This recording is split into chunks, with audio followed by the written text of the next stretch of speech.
Os heróis improváveis do futebol brasileiro estão a caminho do jogo da sua vida. Colômbia, aqui vamos nós! Mas com a pista à vista, o seu sonho chega a um final aterrador. Voltassem a funcionar, os motores voltassem a funcionar, então... Vetores pra pista. Eu fiquei tentando manter contato com eles. Eu perdi seu sinal de radar, você sumiu. Nós vamos conseguir. Vamos. Alerta geral.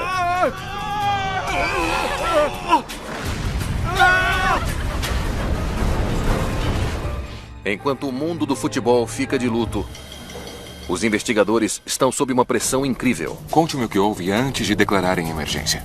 Mas o rastro de evidências leva a um lugar que eles nunca esperariam. Ficamos completamente chocados. Eles deveriam ter conseguido passar. É um insulto somado à injúria numa escala impensável.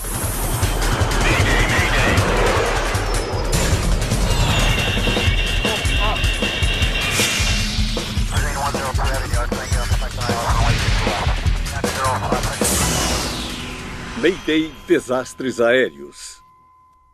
Esta é uma história real baseada em relatórios oficiais e relatos de testemunhas. Pouco antes do pôr do sol em Santa Cruz, na Bolívia, o voo 2933 da Lamia está prestes a decolar. A tragédia da Chapecoense. A bordo está o time brasileiro de futebol com uma história de Cinderela, o Chapecoense. Eles estão a caminho da Colômbia para completar uma temporada de contos de fada notável. Colômbia, aqui vamos nós! Com sede na pequena cidade de Chapecó, no estado de Santa Catarina, localizado a sudoeste de São Paulo, o time da segunda divisão fez uma escalada improvável pela hierarquia do futebol sul-americano. Agora eles estão indo para sua primeira final na prestigiada Copa Sul-Americana. E o empate em 1-1 valeu o título. Chapecoense. Para os torcedores e para os jogadores da Chapecoense, era uma grande façanha. Bruno Rangel, gol da Chapecoense. O lateral Alan Ruschel e o goleiro reserva Jackson Follman ficaram amigos enquanto jogavam juntos pela Chapecoense. A gente sempre foi uma equipe muito unida, né? Aquela equipe era uma equipe muito unida, uma equipe que queria o bem de todos. Isso era o diferencial do nosso grupo. A gente era uma família. Isso fez com que a gente chegasse forte.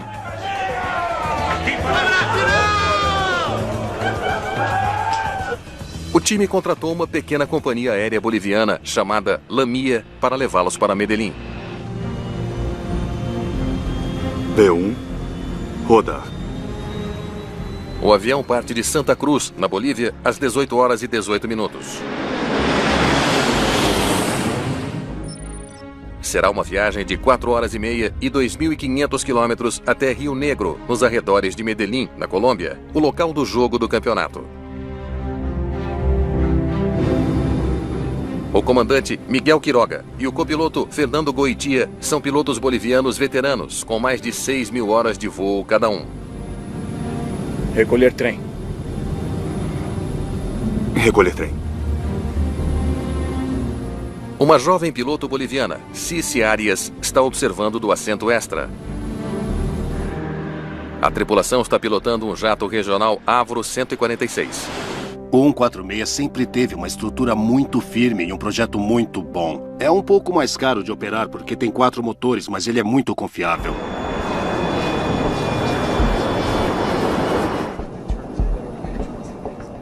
No avião, o time se acomoda para o voo noturno. Tava todo mundo muito feliz e muito ansioso para que chegasse logo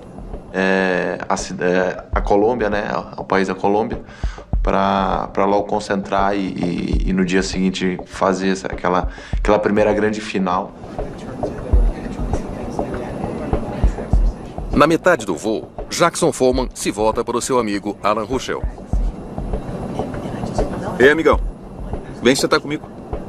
Não, eu quero dormir. Eu e o Alan, a gente tem uma amizade há mais de 10 anos. A gente chegou junto. E aí que eu chamei o Alan, né, pra sentar comigo, pra gente escutar música. Como a gente vivia juntos, pra lá e pra cá, né. Muito abaixo deles, o seu destino, o aeroporto José Maria Córdova, na cidade de Rio Negro, está muito movimentado com pousos e decolagens em sua única pista. Rio Negro, 2933, boa noite. O copiloto Fernando Goitia entra em contato com a controladora de tráfego aéreo, Ianete Molina. Lamia 2933, controle, boa noite. Contato do radar, mantenha a EDESA ao nível de voo 230. Acesse o VOR de Rio Negro. Molina imediatamente instrui a tripulação a aguardar para fazer a sua aproximação final, porque há outros aviões na fila para pousar. Mantendo em Gemely. O Lamia 2933 entra num padrão de espera em um ponto de navegação chamado Gemely.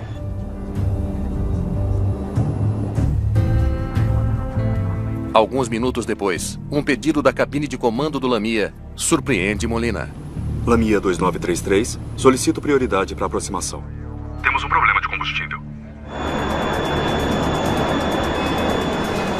Disse que está solicitando prioridade para pouso e que tem um problema de combustível, correto? Afirmativo. Quando pede prioridade, está pedindo para que, se eles conseguirem encaixá-la, você possa pousar um pouco mais rápido. Mantenha o rumo atual e aguarde para continuar a sua descida. Mantendo o rumo atual e aguardando para descer. Para abrir espaço para o Lamia, Molina começa a redirecionar os outros aviões. Avianca 9771, preciso que inicie a sua aproximação. Prepare a tripulação para o pouso.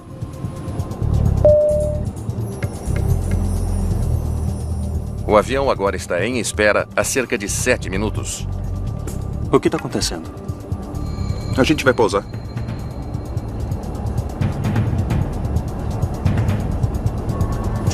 Lamia 2933. Solicito vetores de entrada. Aguarde, tem uma aeronave abaixo de você em aproximação. Além disso, estão fazendo uma inspeção de pista. Mas a situação na cabine de comando, de repente, se tornou mais urgente. Temos uma emergência de combustível. É por isso que estou pedindo a aproximação final agora. Solicito descida imediata. O que é muito incomum também é declarar uma prioridade e então, 30 segundos depois, dizer que está sem combustível. Lamia 2933, vire à direita agora para iniciar a sua descida. Você tem tráfego 1,5 km abaixo. Quando você declara uma emergência, o Mar Vermelho se abre, então o mundo está concentrado em fazer o que você precisa para chegar ao aeroporto o mais rápido possível. Pensei que a gente estava quase lá. A gente não... Ninguém comentou nada conosco. A gente não ficou sabendo de nada. Molina precisa mover o voo da Lamia para longe de outros aviões em seu caminho. Lamia, vire à direita para iniciar a descida. Mas em vez disso, os pilotos da Lamia viram à esquerda, diretamente na direção dos outros aviões. Negativo. Já estamos começando a descer. E indo para a pista. Avianca 9771, vire à esquerda imediatamente, na direção 270. Eu vi que eles não estavam seguindo as instruções que eu estava passando. E começaram a descer. Começaram a descer muito rápido, muito acelerados. Eles passaram muito perto de atingir uma aeronave da Avianca. Quando você começa a descer sem um espaço livre através do possível espaço aéreo designado a outras aeronaves, você está apostando que não vai atingir outra aeronave e que elas não vão atingir você. No avião, as luzes se apagam. Os motores ficam em silêncio. Os passageiros sentem o avião caindo. Na verdade, na hora da queda eu não lembro de nada, né? Eu não lembro de nada na hora da queda.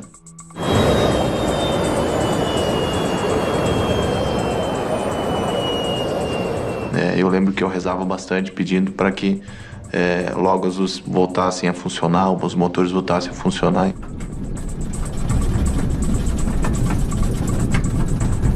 2933.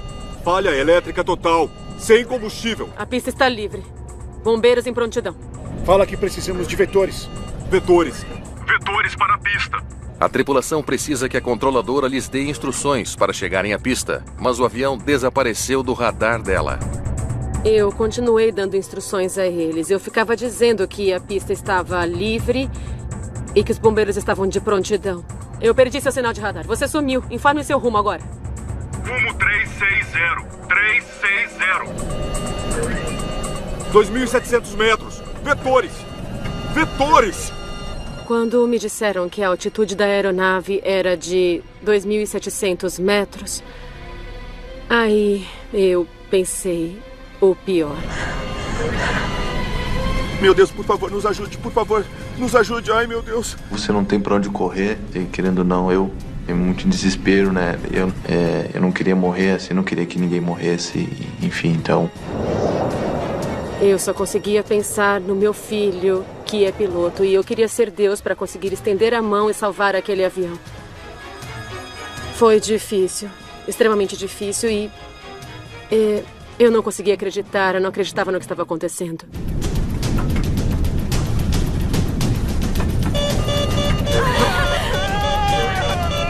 Ah!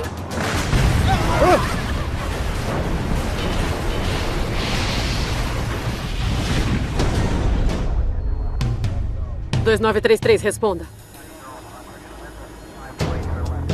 2933, responda.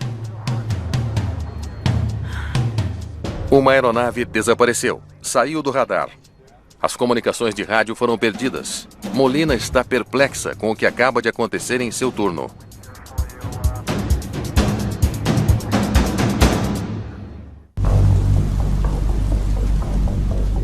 Jackson Follman, o goleiro da Chapecoense, sobreviveu ao acidente do voo 2933 da Lamia. Eu acabo acordando no meio da mata e... eu não sei quanto tempo eu fico acordado também, não sei quanto tempo eu fico desacordado. Socorro! Socorro, por favor! Eu tô aqui! Eu também não via nada, tava muito escuro, não enxergava nada.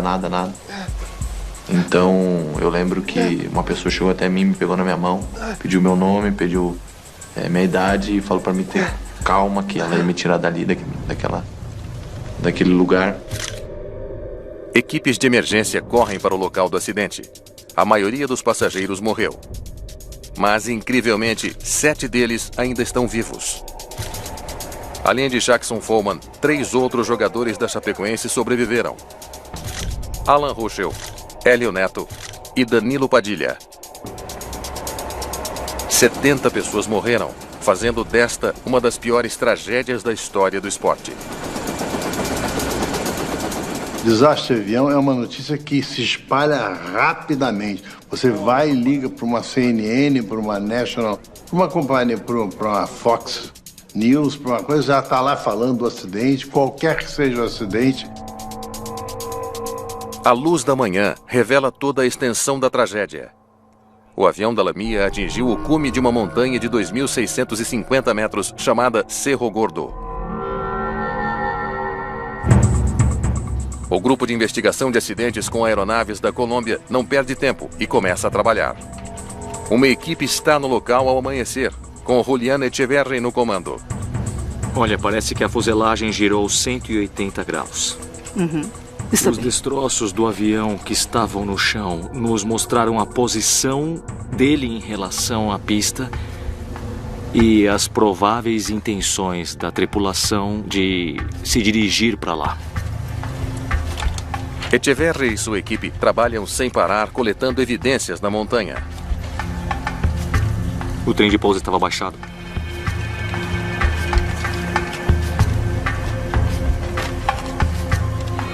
Veja, os flaps estão estendidos. O avião estava configurado para pouso. Fica claro que a tripulação estava descendo em direção ao aeroporto. Mas caiu a 16 quilômetros da pista. Para acabar com esta aeronave nas montanhas a 16 quilômetros de distância, a apenas 16 quilômetros da pista, isso é um insulto somado à injúria numa escala impensável. Eles conseguiam ver o aeroporto daqui. As luzes da pista estavam acesas. Por que eles não conseguiram? Os investigadores têm um trabalho difícil pela frente. Destroços do avião caíram pelos 2 lados da montanha. Mas a sua maior pista é o que eles não encontram.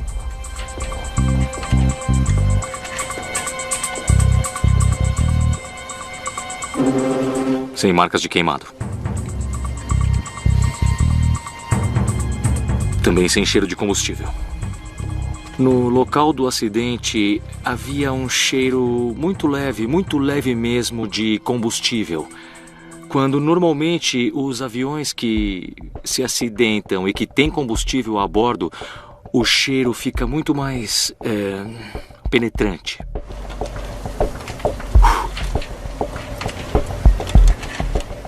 Os indicadores de nível de combustível estão em 0. O avião estava sem combustível. Mas com certeza, nós ficamos surpresos. Não é uma coisa comum que um avião desse tamanho e que transporte passageiros tenha um esgotamento de combustível. Foi uma situação atípica. Os investigadores ficam intrigados. Por que o avião ficou sem combustível? Foi um vazamento? Os motores 1 e 4 estão lá em cima. O 2 e o 3 estão aqui nos destroços. Todos os 4 motores são localizados e examinados. Não há sinal de fogo ou falha. Eles concluem que os motores funcionaram até o combustível acabar. A questão é, para começar, como o combustível ficou tão baixo? Foi uma falha mecânica ou um erro humano? O desafio dos investigadores do acidente era olhar basicamente para cada aspecto do porquê aquilo aconteceu.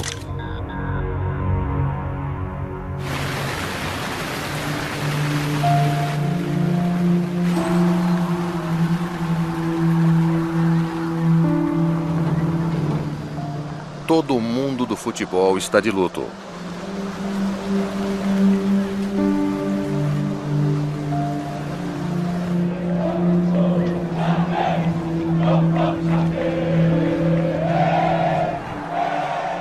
Na cidade natal do time, os torcedores vão para o estádio prestar seus respeitos.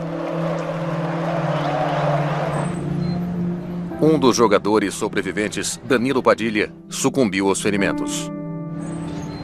Os 3 jogadores restantes estão em terapia intensiva. Hélio Neto acabou de acordar de um coma. Alan Ruschel precisa de uma cirurgia na coluna. Jackson Follman precisa ter a sua perna direita amputada. Primeira frase que eu falo é: eu preferia minha vida do que minha perna.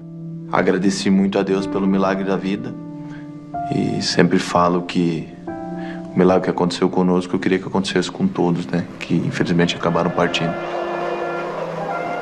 Com toda a atenção voltada para o caso, os investigadores estavam pressionados. Bom, quando nós temos um acidente dessa magnitude e tudo que o cercou, é claro que houve muita pressão sobre os investigadores. A pressão só aumenta e os investigadores trabalham com afinco. Eu achei o outro. Eles esperam que os gravadores de voo os ajudem a entender por que o Lamia 2933 não conseguiu chegar ao aeroporto. Leve essas caixas pretas para o laboratório. Tanto o gravador de voz quanto o gravador de dados de voo parecem estar intactos, mas precisam ser enviados a um laboratório para serem processados antes que os investigadores possam analisá-los. Enquanto os gravadores de voo estão sendo analisados, os investigadores voltam sua atenção na última pessoa a falar com a tripulação do Lamia 2933, a controladora de tráfego aéreo. Obrigado por me encontrar. E Annette Molina. Mantenha o rumo atual e aguarde para continuar a sua descida. Em poucos dias, as gravações de suas comunicações com os pilotos circulam nas notícias e nas mídias sociais. Muitos a culpam pelo acidente. Inicie a sua aproximação. A imprensa começou a divulgar notícias de que eu era responsável pelo acidente. Estava por todos os lados, nas redes sociais. Eu comecei a receber ameaças. E também havia pessoas ligando para o meu celular. Os investigadores precisam checar tudo o que ela fez. Tem sido muito difícil para mim. Conte-me o que houve antes de declararem a emergência. Havia outros aviões em espera? Sim, 3. Veja, eles estavam em um padrão de espera. Exatamente quando Lamia fez contato. Quando a tripulação da aeronave Lamia chegou naquele espaço aéreo, naquele momento já estava muito ocupado com outras aeronaves. E essa situação, evidentemente, afetou e diretamente atrasou a aproximação. O que fez quando disseram que tinha uma emergência de combustível? Mas isso é a parte estranha. Só me disseram que tinha uma emergência de combustível pouco antes da queda. Sem aviso algum. A demora para informá-la pôs Molina numa situação difícil. Os investigadores precisam saber como ela lidou com isso. Para descobrir, eles se voltam para as fitas de controle de tráfego aéreo, que registraram os últimos 18 minutos de comunicação entre Molina e a tripulação. Muito bem, vamos começar. 2933, boa noite. Lamia 2933, controle, boa noite. Contato do radar, mantenha e desça ao nível de voo 230. Acesse VOR de Rio Negro. Aguardando na Gimli. A tripulação não relatou nada. Eles simplesmente confirmaram que aguardavam para fazer a aproximação. Lamia 2933, solicito prioridade para aproximação. Temos um problema de combustível. Mesmo depois de relatar um problema de combustível, a tripulação não dá a Molina qualquer motivo para se preocupar. Disse que está solicitando prioridade para pouso e que tem um problema de combustível, correto? Afirmativo. A voz do copiloto com quem eu estava me comunicando foi sempre calma e nunca pareceu alterada, nem nada, totalmente relaxada. Tudo bem, aguarde, eu vou passar os vetores para a aproximação. Eu estimo 7 minutos para iniciar a aproximação. Aguardaremos os vetores. Quando a tripulação foi instruída a ter que aguardar por mais 7 minutos para fazer a aproximação, neste momento eles também não relataram que a aeronave se encontrava em estado crítico. De quanto tempo precisa para iniciar a aproximação 2933? Apenas quando Molina indaga, a tripulação finalmente fala. Temos uma emergência de combustível. É por isso que estou pedindo a aproximação final agora. Solicito descida imediata. Pause. Eles declararam uma emergência de combustível 7 minutos depois de entrarem no padrão de espera. Por que esperar tanto? Quando uma aeronave fica sem combustível, tem uma indicação na cabine de esgotamento iminente através de uma luz.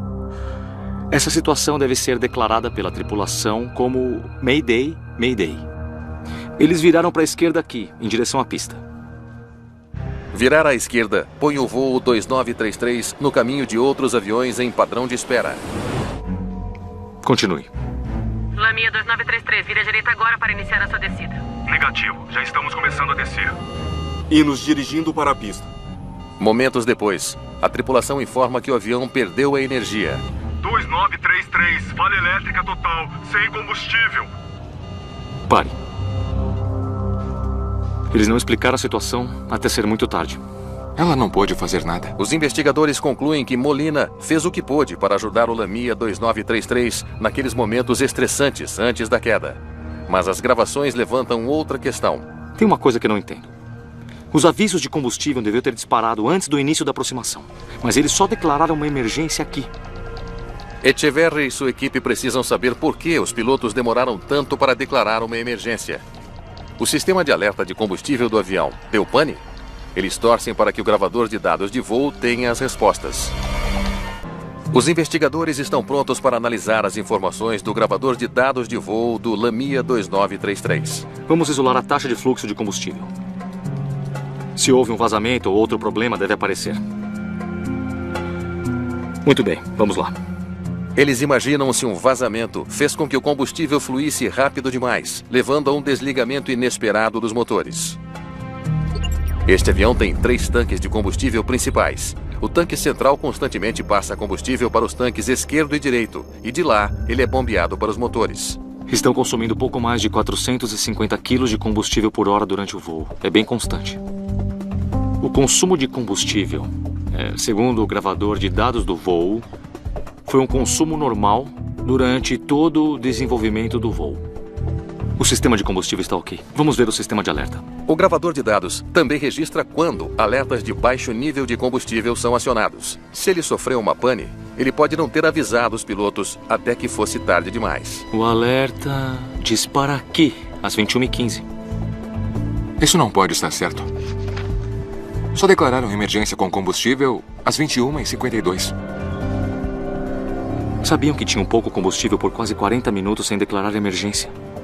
Os investigadores não conseguem acreditar no que estão vendo. Às 21h15, a luz de advertência de baixo combustível acende. Pouco combustível. Isso deve ser a cerca de 290 quilômetros de Medellín. Deveriam ter pousado num lugar mais próximo. Eles estão aqui e o aeroporto de Bogotá está aqui. A 125 quilômetros de distância. Por que não pousar em Bogotá? Segundo o fabricante, quando a advertência de baixo consumo de combustível vem nessa aeronave, você tem a garantia de apenas mais 23 minutos de voo. Naquele exato momento, eles deveriam ter dito onde podemos pousar este avião. A advertência vem aqui. Em vez de aterrissar em Bogotá, eles viajam por mais 29 minutos até a área de espera. E eles concordam em aguardar por mais 7 minutos. E não comunicam à controladora sobre o aviso de pouco combustível. É um desvio claro da conduta que os pilotos devem seguir. Como depois de todo esse tempo e todo esse esforço e todo esse treino e todo esse conhecimento, tem pessoas se desviando tanto a ponto de se colocarem em uma situação quase garantida de um desastre?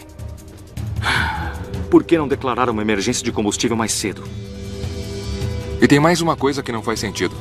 40 minutos depois da advertência, os motores pararam.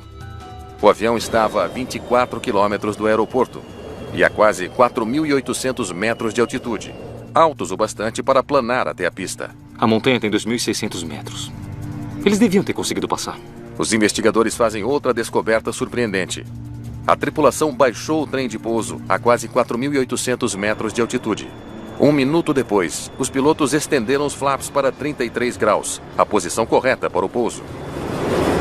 Baixaram o trem de pouso aqui e então estenderam os flaps aqui. Mas há um grande problema: o timing. A essa altitude, baixar o trem de pouso e os flaps a essa altura criou uma grande resistência aerodinâmica que foi bastante evidenciada pela perda de altitude da aeronave nos últimos instantes do acidente. Eles se configuram para um pouso e começam a cair como uma pedra.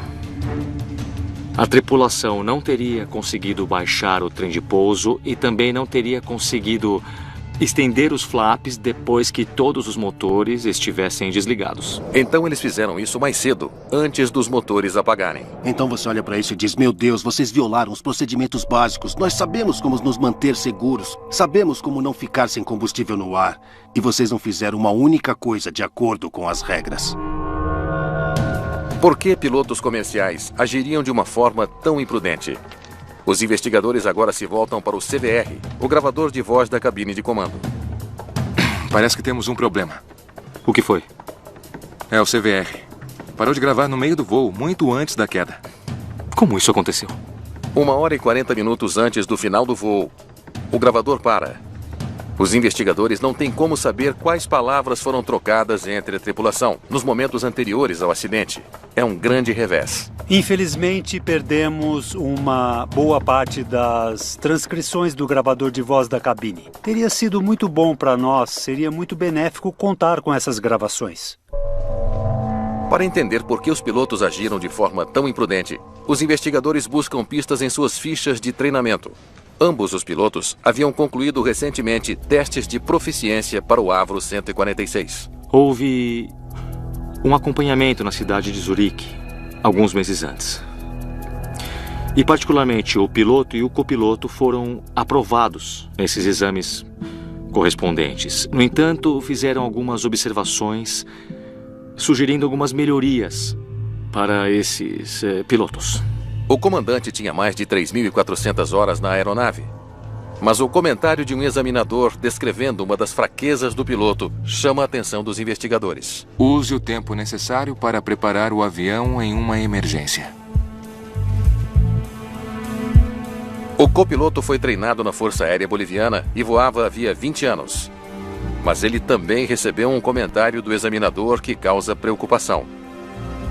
Em relação ao copiloto, foi feita uma observação que estava relacionada a, em uma situação de emergência, ele precisaria declarar Mayday, Mayday ou Pam Pam, conforme os regulamentos. A comunicação com a torre de controle em emergências deve ser pontual.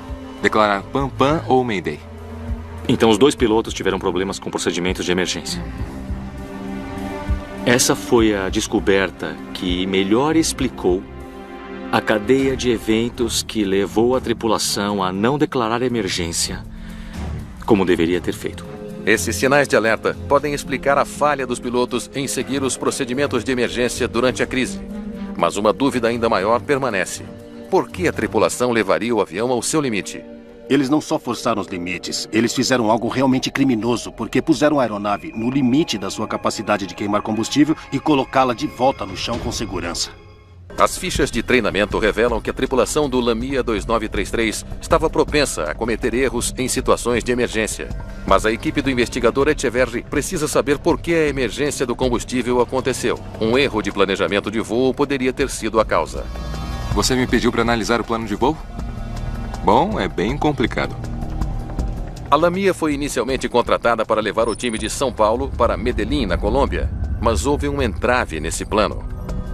Por que há tantos planos de voo? Porque eles continuaram sendo rejeitados. Já que a Lamia é uma empresa de charter boliviana, a regulamentação brasileira não permitia a realização de um voo do Brasil para a Colômbia. Somente operadores de qualquer um desses dois países poderiam fazer isso. Então o time foi obrigado a pegar um voo comercial regular para a Bolívia, de onde poderiam pegar o avião da Lamia para Medellín. A Lamia devia saber que não era possível um avião boliviano partir do Brasil. Isso indica uma falta de organização da empresa. Aqui está o plano de voo final. De Santa Cruz para Medellín. Santa Cruz para Medellín, 2.500 quilômetros. Eles tinham combustível para isso? Eu vou checar. Quando as companhias aéreas realizam as suas operações, elas precisam levar em conta o consumo de combustível. Esse é um dos pilares fundamentais das operações das companhias aéreas. Esse caso não é exceção. A aviação mantém os regimes muito específicos em termos de combustível. E isso é essencial na operação das aeronaves. Os investigadores viajam para o aeroporto de Santa Cruz, na Bolívia, onde o Lamia 2933 foi abastecido. Eles querem saber exatamente quanto ele levava nos tanques antes de decolar. Tem um registro de quanto combustível colocou no voo 2933? Eu tenho, sim. Aqui diz que você colocou 1.635 quilos. As quantidades de combustível devem ser calculadas com base na queima de combustível esperada, que tem a ver com o peso, tem a ver com a altitude. O avião chegou ao aeroporto de Santa Cruz com 7.437 quilos de combustível. O funcionário completou a ponto de chegar a 9.071 quilos, deixando os tanques quase cheios. Então eles decolaram com quase 9.100 quilos de combustível. Era o suficiente? Táxi antes da decolagem vão gastar 200 quilos. Julián Echeverri e sua equipe calculam quanto combustível seria legalmente necessário para o avião fazer um voo direto para Medellín. Você tem que ter combustível suficiente para decolar, voar até seu destino e pousar. Você tem que ter combustível para descer, fazer uma aproximação e subir de novo. Aí você tem que ter combustível para voar para um destino alternativo e aguardar por 30 minutos. Se for uma ilha remota, por mais tempo que isso. E então, para descer e pousar. E o total é de 12.052 quilos. Então, nos tanques faltavam cerca de 3.000 quilos. Saíram com o suficiente para levá-los a Medellín, mas nem uma gota mais. O avião só poderia voar 80 quilômetros a mais do que o voo planejado para Rio Negro. Ele não tinha combustível suficiente para atender às exigências legais. E resolveu ir fazer aquele voo com a margem quase que zero, entendeu? Evidente que com a expectativa de que desse certo, mas correu um risco. Por que os pilotos realizariam esse voo intencionalmente sem combustível suficiente? Enquanto os investigadores se aprofundam nos registros de voo da aeronave, eles descobrem um padrão preocupante. Ele percorreu a rota de Medellín para Santa Cruz 3 vezes este ano. E fez isso toda vez sem reabastecer. A tripulação fez o mesmo voo, mas na direção oposta, sem combustível reserva. Combustível. E todas as vezes eles conseguiram.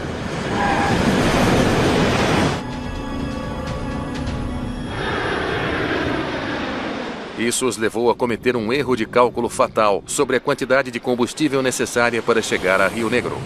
O consumo de combustível é um pouco menor, porque Rio Negro fica numa altitude maior.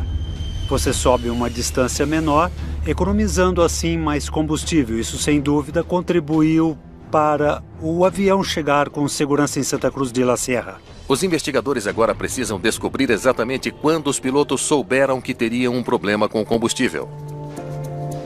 Muito bem, vamos ver o que eles têm a dizer. Eles decidem verificar as comunicações da cabine de comando, que foram capturadas pelo gravador de voz antes dele parar de funcionar. Essa coisa tá ferrada. Temos 1.400 quilos. Isso não é suficiente. O alerta não disparou, mas já estão falando sobre o combustível. A tripulação percebeu que eles estavam consumindo mais combustível do que esperavam. Quando escutamos as gravações e é possível escutar claramente a tripulação, definitivamente ouvimos que estavam vendo que o consumo de combustível não seria suficiente para chegarem ao destino. Qual cidade vem logo antes de Bogotá? Letícia. Você acha que está em operação? Tem mais serviços disponíveis em Bogotá. Vamos direto para Bogotá. Você até consegue escutar várias declarações entre os dois, onde eles dizem que consideram Letícia, a cidade de Letícia, ao sul da Colômbia, Cali e Bogotá como alternativas possíveis para poder reabastecer o combustível. Então os investigadores ouvem por que mudaram o plano. Lamia 2933, você está em contato de radar, confirmando que a sua rota está autorizada. Prossiga para Rio Negro via Nirso. A torre de controle mudou a rota. Nos deram uma rota direta. O controlador oferece à tripulação uma rota mais direta para Rio Negro que o planejado, reduzindo o tempo de voo e o consumo de combustível. Era uma rota mais curta. E isso fez com que eles mudassem de ideia e eles decidiram continuar o voo para Rio Negro. Nós temos o suficiente para chegar até lá? A gente tem 1.400 quilos. Devemos continuar? Vamos. Eles vão tentar.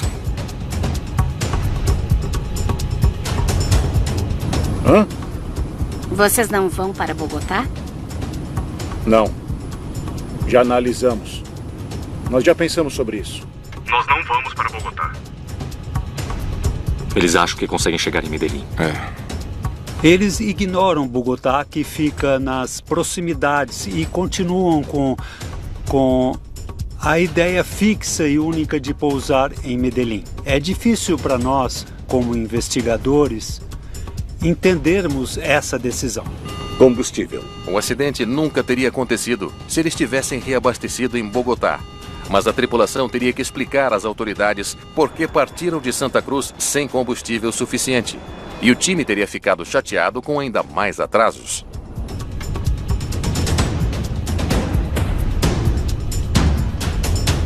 Os investigadores nunca saberão o que mais os pilotos conversaram, porque o gravador de voz da cabine então desliga. Nós imaginamos os motivos que levaram a parar de funcionar. Possíveis razões incluem um problema elétrico no sistema, ou talvez ele tenha sido desligado na cabine de comando. Não é uma falha simultânea da caixa em si a explicação mais provável, mas sim que algum ser humano não quis deixar registrado o que ele estava fazendo e ele desligou o disjuntor. Essa é a minha opinião. Mas uma questão ainda incomoda os investigadores. Por que os pilotos precisariam cobrir os seus rastros?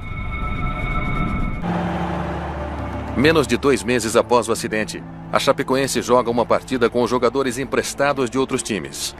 Eles jogam em casa diante de 20 mil torcedores emocionados.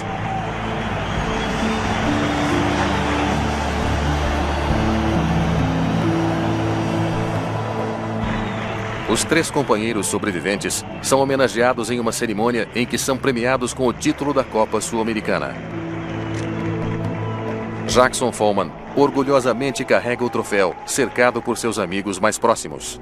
Poder entrar dentro da arena e a torcida toda gritando meu nome, gritando o nome dos meninos também. Então isso foi uma emoção muito grande. É lógico que a gente queria que todos estivessem lá, né? E foi uma emoção muito grande, um momento que com certeza, sem sombra de dúvida, vai ficar marcado pro resto da vida na minha memória e no meu coração. Os sobreviventes ainda estão se recuperando, ainda vivendo com dor, mas passando pelo trauma juntos. Hoje é um dia que a gente precisa celebrar a vida, celebrar o futebol. E eu queria humildemente que todos pudessem dar uma salva de palmas àqueles irmãos que se foram. O Neto e o Alan são meus compadres, meus padrinhos de casamento, então a gente sabe da importância um para o outro, né? A gente sabe da importância que é um conselho de um para o outro, e todos os dias eu tô com os dois, porque a gente sabe que a gente precisa um do outro. Enquanto isso, na Bolívia, os promotores acusam o coproprietário da empresa, Vargas Gamboa, de homicídio culposo. E as autoridades de aviação suspenderam a licença de operação da Lamia. Descobriu-se que um dos outros proprietários era o comandante Miguel Quiroga. Ele não era apenas um piloto, ele tinha uma participação financeira na empresa. Ele apostou dezenas de vidas só para economizar dinheiro com combustível? Quando você tem alguém que está pilotando o avião e é responsável pelo avião e também é coproprietário e sabe da situação financeira, você tem um conflito de interesses aí. Vários meses depois, a equipe de Echeverri consegue arquivos da Lamia. É um baú do tesouro de informações. Parece que eles deviam para todo mundo. Nem mesmo os funcionários eram pagos. A empresa enfrentava enormes problemas financeiros. Estava com o pagamento de contas de manutenção e salários de seus funcionários atrasados. 2 de seus aviões não podiam voar. O avião do acidente era o único que estava voando. Quando você tem uma operadora menor e você faz uma auditoria, ou alguém faz, e eles encontram todas essas contas sem pagar e todas essas dificuldades financeiras, sério, o que você precisa fazer não é permitir que voe, porque praticamente não tem jeito de continuar a operar com o nível de segurança que o público espera. E o motivo é porque eles não têm como pagar por isso. Então, por que permitiram que a Lamia voasse? Havia deficiências na autoridade da aviação civil da Bolívia. Existia uma supervisão inadequada de tudo que era relacionado à operação dessa companhia. O relatório final atribui o acidente a planejamento e execução inadequados do voo e não cumprimento dos requisitos de abastecimento adequados. Eu acho que a tripulação sabia que eles estavam fazendo algo ilegal, que carregava níveis de combustível abaixo do necessário desde o início daquele voo. Esta é uma parte muito triste e bastante infeliz do acidente. O relatório final também diz ao mundo que Ianete Molina não foi a responsável pelo acidente. A sua reputação foi restaurada. Depois que o relatório final saiu, eu me senti mais tranquila, porque eu me sinto mais confortável e eu posso respirar com facilidade depois de todos esses problemas. E eu considero que meu nome agora é respeitado. Alan Ruschel voltou a jogar com seus novos companheiros da Chapecoense em agosto de 2017. Hélio Neto recuperou-se de seus ferimentos e agora voltou aos treinos. E Jackson Follman já está andando de novo com uma perna artificial. Mas a dor e as memórias daquela noite permanecem. Eu quero que as pessoas olhem pra gente e acima de tudo, elas lembram de quem partiu. Elas lembram daquelas pessoas, aqueles guerreiros que lutaram até o fim. A gente sempre fala que a gente quer honrar da melhor maneira possível aqueles que infelizmente partiram naquela noite.